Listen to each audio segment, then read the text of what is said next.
साहब हम आपके मदरसे में पढ़ते हैं, इन चाचा से मिलिए, यह कहते हैं हमारे बच्चे हाफिज मौलवी बनेंगे, 2-4 हजार की नौकरी होगी, वो खुद क्या खाएंगे और बीवी बच्चों को क्या खिलाएंगे? जरा समझाइए इनको। देखिए चाचा, यह सिर्फ आपकी नहीं, अक्सर लोगों की यही सोच है। हाफिज मौलवी खा कमा नहीं पाते।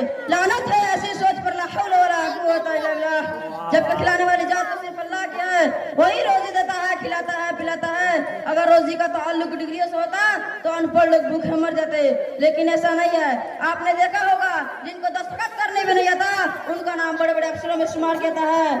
आपने देखा है किसी हाफिज मौलवी का भूखा मर रहा हो, खुदकुशी कर रहा हो, बेकार सड़कों पर घूम रहा हो, हर जगह उनकी इज्जत होती है। इसके बरखलाफ आप देखेंगे बीए पास सड़कों पर घूम रहे हैं। डॉक्टर है तो उनकी डॉक्टरी नहीं चल रही, इंजीनियर है तो उनकी नौकरी नहीं मिल रही। क्या चचा ऐसा है कि नहीं? हाँ मौलाना साहब, आपकी बात तो बिल्कुल ठीक है।